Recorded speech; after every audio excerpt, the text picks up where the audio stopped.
Hello students, स्वागत है आपका बीए फर्स्ट ईयर की भूगोल की क्लास में। तो दीपावली के लंबे अंतराल के बाद आज फिर से अपनी क्लासेस शुरू करते हैं। तो इसमें आज हम अपक्षय पढ़ेंगे। आज की क्लास में अपक्षय, जिसे वेदरिंग भी कहते हैं। जब अपक्षय क्या होता है, जब कोई चट्टान है वो अपने ही स्थान पर टूटती है तो उसे अपक्षय कहते हैं। अपक्षय देखो, जब चट्टान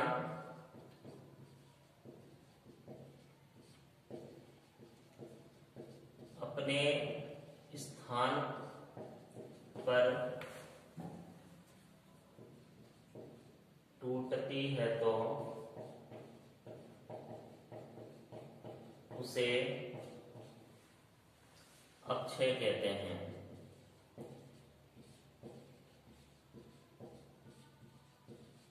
ठीक है, कोई चट्टान है वो अपने ही स्थान पर उसमें टूट फूट होने की जो क्रिया होती है उसे ही अपक्षय कहते हैं।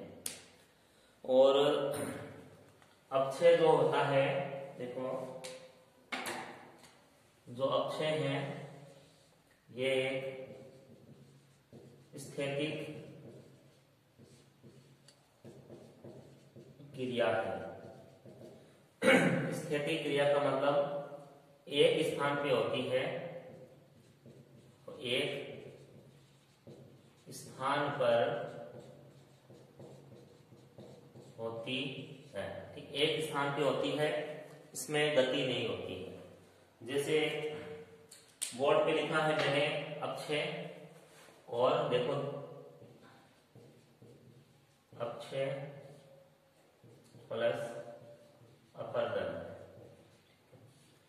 इन दोनों क्रियाओं को देखो सम्मिलित रूप से अनाच्छादन कहते हैं।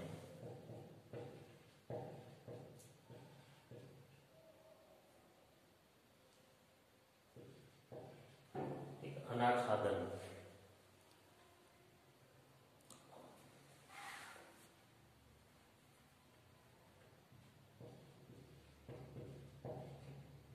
जो अपक्षय और जो अपरदन की जो क्रिया होती है इसे संयुक्त रूप से अनाच्छादन कहते हैं। देखो अपक्षय का मैंने आपको बताया, ये स्थैतिक क्रिया होती है, स्थैतिक क्रिया। मगर जो अपरदन है ये एक गतिशील क्रिया होती है, गतिशील क्रिया। ठीक है, तो सबसे पहले जो अपक्षय है, अपक्षय का अर्थ हो गया, मान लो कोई भी चट्टान है, ठीक है, ये है अपने ही स्थान पर, इसमें देखो टूट फूट हो रही है, टूट फूट हुई चट्टान की। इसके जो कण है, जो टुकड़े हैं, यहां एकत्रित हो गए, टूट फूट हुई। ठीक है, तो ये तो थी स्थैतिक क्रिया, यानी एक ही स्थान पर यह क्रिया हो रही है। उसके बाद देखो अपरदन है। अपरदन क्या है? गतिशील क्रिया है। अब देखो अपरदन में क्या शामिल क्या क्या होता है?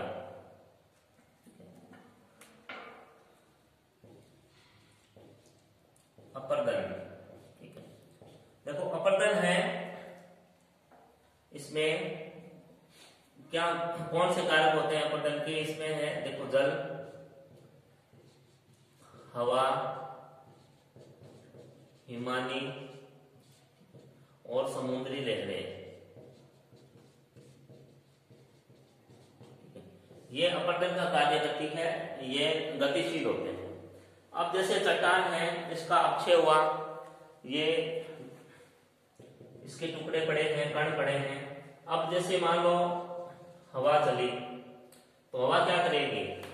ये जो कण है, मिट्टी के बारीक कण हैं, इनको उड़ाकर एक स्थान से दूसरे स्थान पे ले जाएगी। अगर हवा नहीं है, अगर जल है या पानी के द्वारा भी इसका अपरदन होता है। अगर पानी बह रहा है तो इस कण को, जो पत्थर के टुकड़े हैं, इन्हें अपने साथ बहाकर ले जाएगा एक स्थान से दूसरे स्थान पर। ठीक है, तो इस तरीके से जो अपर्दन है, जो अपक्षय और अपर्दन की क्रिया होती है। अपक्षय का अर्थ हो गया चट्टान का अपने ही स्थान पर टूटना। अपर्दन का यह अर्थ हो गया कि जो चट्टान टूटी है उसके जो कण हैं, टुकड़े हैं, उन्हें एक स्थान से दूसरे स्थान पर ले जाना। और एक स्थान से दूसरे स्थान पर जो ले जाके क्या करती है, ये उसे वहां इकट्ठा कर देती है, जिसे निक्षेप कहते हैं। ठीक है, जिसे निक्षेप कहते हैं। तो आगे जो लेसन है जो अपक्षय, अपर्दन और निक्षेप इन्हीं के संबंध में होंगे और उनका विस्तार से अध्ययन करेंगे हम, और काफी विस्तार से दे रखा है बुक में भी, तो उनको अच्छे से हम देखेंगे। तो उसमें बुक में जल के द्वारा अपर्दन, हवा, हिमानी है, समुद्री जो लहरें हैं, वो सारा ही दे रखा है। उसके अलावा जैसे बुक है, इसमें भी दे रखा है कि जो अपक्षय हैं, अपक्षय के क्या कारक होते हैं, वो भी, हालांकि जो कारक है वो मैंने बताए थे पिछले वीडियो मैं आपको पढ़ाया था, उसमें जो अपर्दन है उसके कारक भी आपको बताए थे। और इसमें जो अपक्षय है इसको नियंत्रित करने वाले जो कारक हैं वो भी हम पढ़ेंगे, जैसे इधर लिखे हुए हैं नियंत्रित करने वाले कारक। तो उससे पहले जो अपक्षय होता है, चट्टानों में जो विघटन और वियोजन होता है, चट्टानें कमजोर पड़ती हैं, कमजोर पड़ने के कारण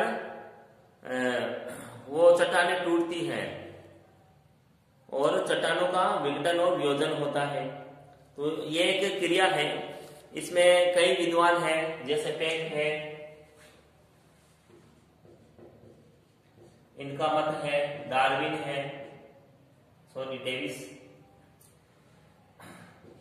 डेविस के जो सिद्धांत है वो दोनों ही महत्वपूर्ण है। मैं दोनों का ही अध्ययन आगे है, इनके जो सिद्धांत हैं उनको भी हम जानेंगे। ठीक है, तो इसमें जैसे आपको बताया था कि जो वियोजन और विघटन है वो किसे कहते हैं।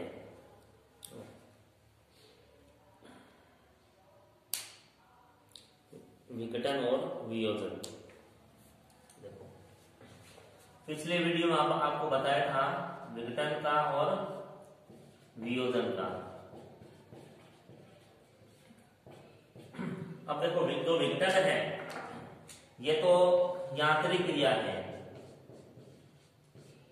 यांत्रिक क्रिया है, और जो वियोजन है ये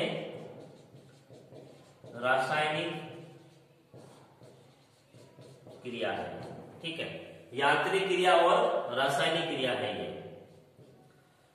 देखो यांत्रिक क्रिया में आपको बताया था, इसमें ताप आता है, तुषार है, ये दो क्रियाएं हैं, ये यांत्रिक क्रियाओं में आती है। ताप यानी जो टेम्परेचर है वो, तुषार जो बर्फ वगैरह जो गिरती है वो। उसके बाद जो रासायनिक क्रिया है, रासायनिक क्रियाओं में देखो आते हैं अपने ऑक्सीडेशन, हाइड्रेशन और कार्बोनेशन। ठीक है, इनका आगे हम विस्तार से इसी लेसन में हम पढ़ेंगे। अपक्षय में आगे विस्तार से दिया है कि ये क्रिया क्या होती है, किस प्रकार से ये घटित होती है।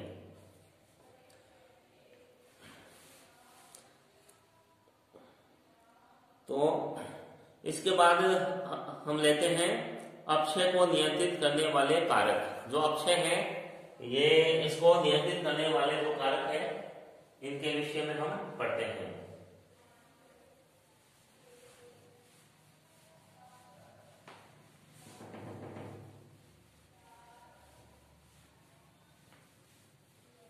इसमें देखो पहला कारक दिया है चट्टानों का संगठन और संरचना।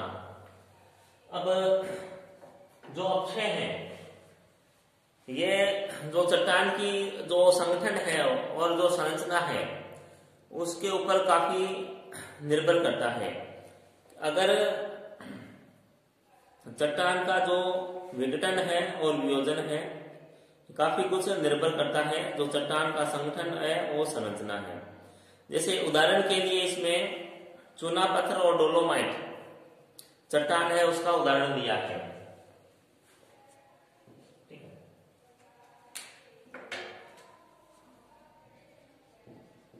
चूना पत्थर और डोलोमाइट, डोलोमाइट चट्टान का इसमें उदाहरण दिया गया है कि ये देखो दो चट्टानें हैं, चूना पत्थर और डोलोमाइट। इसमें रासायनिक अपक्षय है वो शीघ्रता से संपन्न होता है।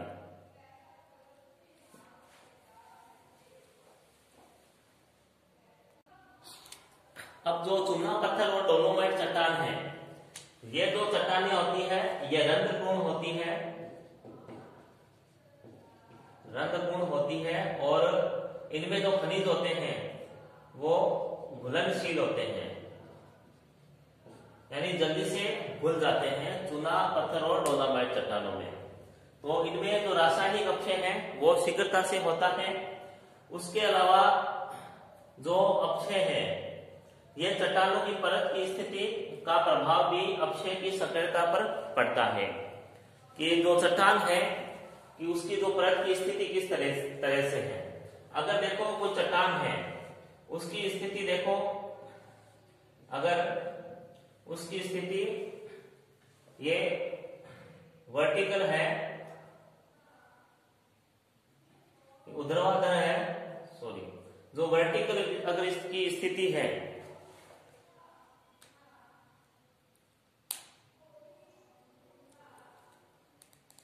लंबवत स्थिति अगर है चट्टान की, देखो लंबवत अगर चट्टान है तो इसके ऊपर जो हवा है और जो जल है इसका प्रभाव अधिक पड़ेगा चट्टान के ऊपर। तो चट्टान क्या है, वो शीघ्रता से इसका अपक्षय होगा। ये जो चट्टान है कमजोर हो जाएगी, ढीली पड़ जाएगी और इसका अपक्षय हो जाएगा। क्यों? क्योंकि ये देखो ऊर्ध्वाधर है, लंबवत है। अगर जैसे पानी चल रही है तो पानी का जो प्रेशर सीधा लगेगा, अगर हवा चल रही है तो हवा इससे सीधा टकराएगी, क्योंकि इसकी जो स्थिति है वो कैसी है, वर्टिकल है। इसलिए अगर ये कोई चट्टान है वो वर्टिकल कंडीशन में नहीं होकर अगर हॉरिजॉन्टल कंडीशन में होती है, मान लो इस तरीके से है, तो ये क्या है, चट्टान है, ये अधिक संगठित होती है, अधिक संगठित चट्टान होती है। तो इस पे अब जैसे हवा है या जो जल है उसका जो प्रभाव है इस पे अधिक नहीं पड़ता है इस तरह की चट्टान पे।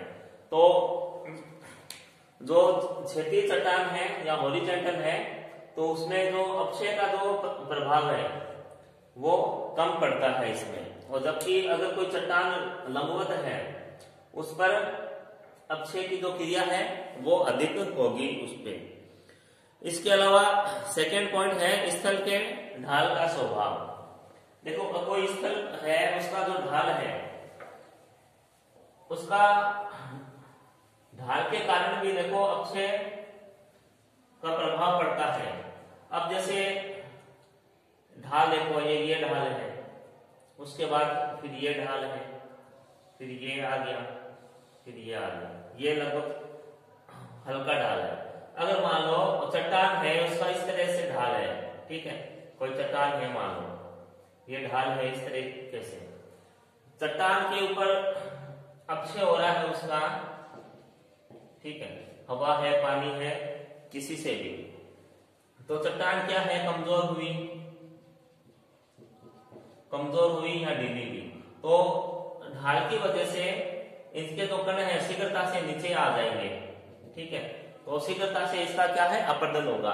अगर देखो चट्टान ये है, इसका ढाल देखो कम है, अगर यहाँ पर चट्टान कमजोर होती है तो इसके जो कण है वो शीघ्रता से नीचे नहीं आ पाते हैं, और जबकि जो ढाल, अगर कोई स्थल भाग है उसकी जो ढाल खड़ा है तो वहां पर जो अपक्षय है उसका प्रभाव अधिक पड़ेगा, ठीक है। तो ये हो गया, ये स्थल के ढाल का स्वभाव। अब हम लेते हैं जलवायु में विभिन्नता। अब देखो तीसरा कारण है जलवायु में विभिन्नता। देखो जलवायु की में जो विभिन्नता है ये भी महत्वपूर्ण कारक है इसका, और ये जो कारक है इसमें जो जलवायु की विभिन्नता के कारक, देखो जलवायु में विभिन्नता के कारण जो अक्षय है, ठीक है, अक्षय की तीव्रता में भी देखो भिन्नता आ जाती है। तीव्रता में भी भिन्नता आ जाती है, ठीक है। तो इसमें उदाहरण लेते हैं। सबसे पहले उष्णकटिबंधीय, देखो उष्णकटिबंधीय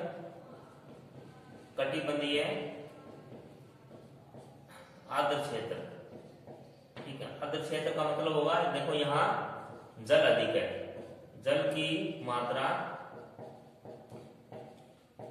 अधिक है इस क्षेत्र में, ठीक है, क्योंकि ये आर्द्र आ गया ना यहाँ, तो आर्द्र का मतलब हो गया यहाँ जल की मात्रा है वो अधिक है।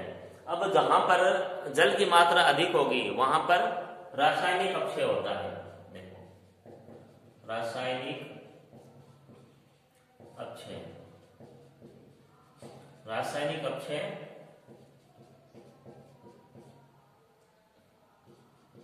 होता है, ठीक है। तो वहां रासायनिक अपक्षय होगा क्योंकि वहां जल की मात्रा है वो अधिक है। तो यहां पर यांत्रिक अपक्षय नहीं होता है, यांत्रिक अपक्षय नहीं होता, ठीक है। एक तो यहाँ यांत्रिक अपक्षय नहीं होगा क्योंकि यहाँ रासायनिक अपक्षय हो रहा है, और रासायनिक अपक्षय इसलिए हो रहा है क्योंकि यहाँ जल की मात्रा अधिक है। अब देखो इसमें क्या होता है, जो चट्टान होती है, चट्टानों के जो रासायनिक जो संगठन होता है चट्टानों के, वो देखो जल में घुल जाते हैं। जल में घुलने के बाद वो बहते हैं उसके साथ, जिसे अपक्षालन कहते हैं, जिसे अपक्षालन कहते हैं। लीचिंग या अपक्षालन, लीचिंग या अपक्षालन, ठीक है, अपक्षालन है। अब इसका अर्थ क्या हो गया, घुलकर बहना, घुलकर बहना, ठीक है। घुलकर बहना यानी जल में घुलकर बहना। तो ये उष्णकटिबंधीय आर्द्र क्षेत्र है, ठीक है। इसका उदाहरण दिया है। देखो जलवायु की विभिन्नता, जो उष्णकटिबंधीय आर्द्र क्षेत्र है वहां अलग जलवायु होगी। अब जैसे सेकेंड उदाहरण लेते हैं अपने, सेकेंड उदाहरण ले लिया, जैसे ये पहला हो गया उदाहरण। अब देखो एक अन्य क्षेत्र का उदाहरण लेते हैं, ये है उष्णकटिबंधीय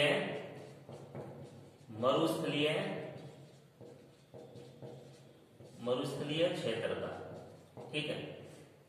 ये अन्य क्षेत्र का उदाहरण हो गया। इससे अलग हो गया ये दोनों में अंतर है। यहाँ जल अधिक है लेकिन यहाँ देखो क्या आया है, मरुस्थलीय।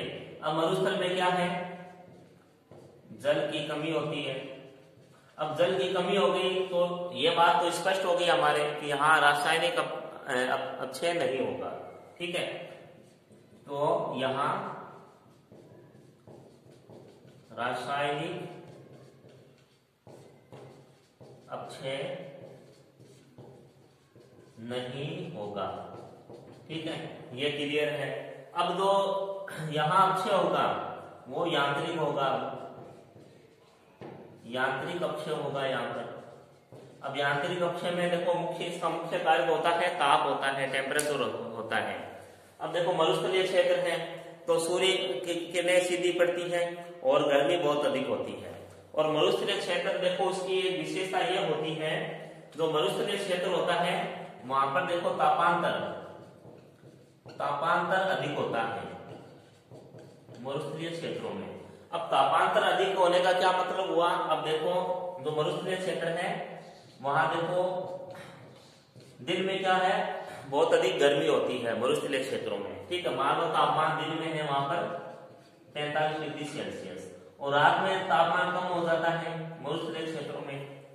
ठीक है, जो बालू मिट्टी होती है, ठीक है, वो ठंडी जल्दी हो जाती है, तो रात में तापमान मान लो 10 डिग्री सेल्सियस हो गया। ठीक है, तो अब देखो अंतर कितना आ गया, ये तापांतर कितना आ गया, ये तापांतर आ गया 35 डिग्री सेल्सियस का। ठीक है, तो ये तापांतर बहुत अधिक है यहाँ पर। तो इसका अर्थ ये हो गया, जैसे छोटी क्लासों में हमने पढ़ा है कि कोई वस्तु है जिसे हम गर्म करते हैं तो वो फैलती है और ठंडा करने पे सिकुड़ती है। तो यहाँ जो चट्टाने हैं वो दिन में अधिक गर्मी के कारण फैल जाती हैं, और रात्रि में तापमान जब कम होता है तो वो सिकुड़ जाती है। तो ये जो क्रिया जो चलती रहती है, जिससे ये अपरदन होता है चट्टानों का। ठीक है, तो ये उष्णकटिबंधीय मरुस्थलीय क्षेत्र में हमने देखा। उसके बाद देखो तीसरा और एक एग्जाम्पल लेते हैं, जलवायु में विविधता का ही है, इसी में चल रहे हैं अभी। इसमें देखो एक तीसरा और उदाहरण लेते हैं अपने शुष्क शीतोष्ण कटिबंधीय जलवायु प्रदेश का। शुष्क शीतोष्ण जलवायु क्षेत्र का है ये। ठीक है, अब यहां देखते हैं। ठीक, शुष्क शीतोष्ण जलवायु क्षेत्र है। अब यहां भी देखो यही क्रिया होगी जो हमने उष्णकटिबंधीय मरुस्थल में जो हमने पढ़ा है।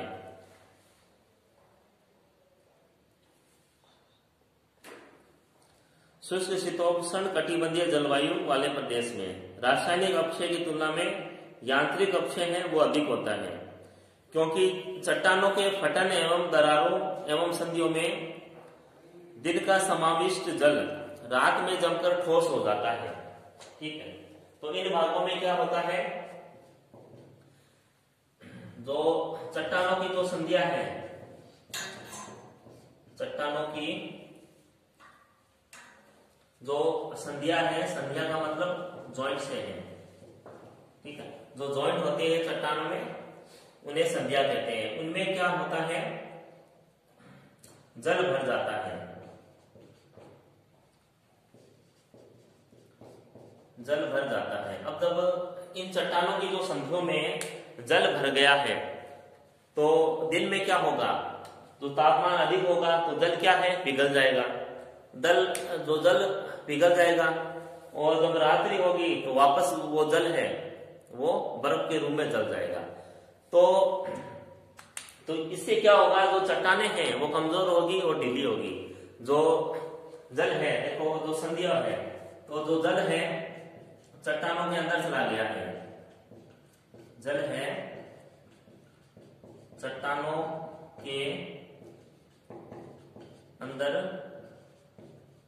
चला गया है इसमें। ठीक है, तो वो अंदर से क्या है, जो जल है कभी वो फैलेगा कभी वो सिकुड़ेगा। फैलेगा मतलब जो बर्फ है वो पिघल जाएगी तो जल है वो फैलेगा। सिकुड़ने का मतलब वो जल है वो वापस बर्फ में जम जाएगा। इससे कभी फैलना और सिकुड़ना, तो इससे क्या होता है, चट्टान कमजोर होती है और उसका अपक्षय होता है।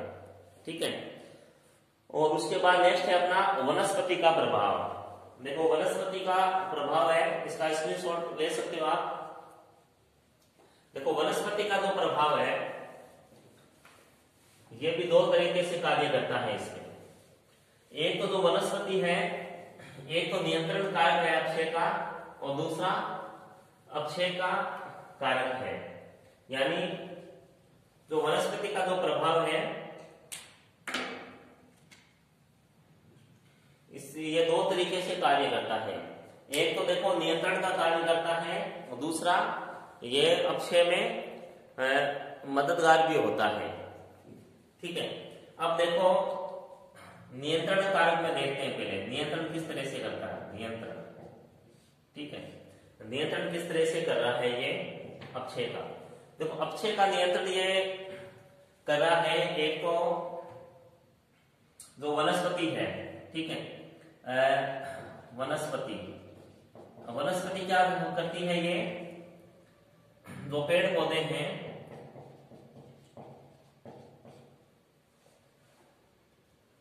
पेड़ पौधे क्या करते हैं, अपनी जड़ों द्वारा, ठीक है, तो पेड़ पौधे क्या करते हैं, अपनी जड़ों के द्वारा इनको बांधे रखते हैं।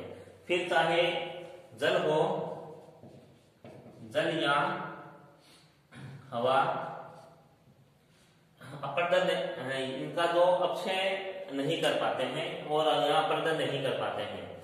हम जब कहते हैं कि जो मिट्टी का कटाव होता है तो हमें पेड़ लगाने चाहिए, क्योंकि पेड़ की जो जड़ें हैं मिट्टी को अपने स्थान से हिलने नहीं देती है, उसे जकड़ के रखती है, ठीक है। और दूसरा जो कारण है पेड़ों की छांव है। अगर मान लो कोई चट्टानी क्षेत्र है, वहां पेड़ उगे हुए हैं, तो वो क्या करेंगे, जो पेड़ है वो सूर्य का जो प्रकाश है डायरेक्ट वो चट्टानों पे नहीं पड़ेगा। तो जब सूर्य का प्रकाश चट्टानों पे नहीं पड़ेगा तो अपक्षय की क्रिया नहीं होगी।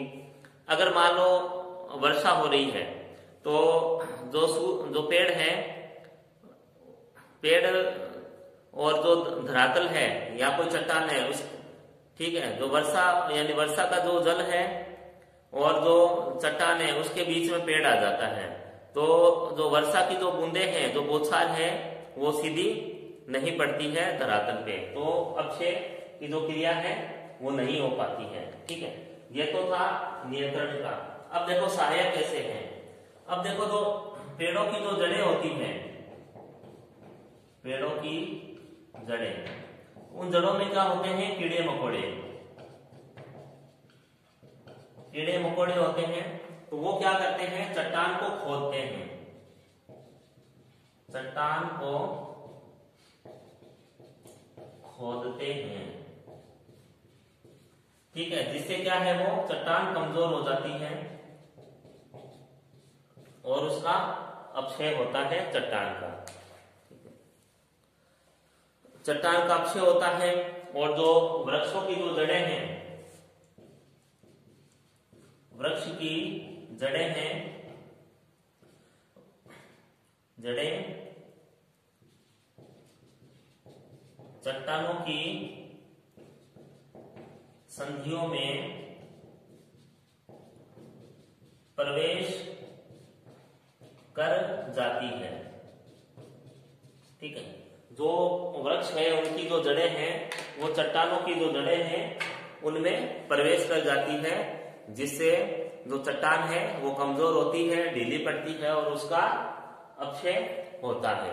तो ये तो थे देखो अपक्षय को नियंत्रित करने वाले कारक, ठीक है। चट्टान का संगठन और संरचना, स्थल के ढाल या ढाल का स्वभाव, जलवायु में विभिन्नता और वनस्पति का प्रभाव, ठीक है। तो ये अपक्षय के बारे में आज जाना है हमने कुछ। और जो नेक्स्ट वीडियो होगी, जो नेक्स्ट क्लास होगी, उसमें हम अपक्षय के कारक और प्रकारों का विस्तार से अध्ययन करेंगे। तो आज के लिए इतना ही, तब तक घर पे रहें, स्वस्थ रहें, धन्यवाद।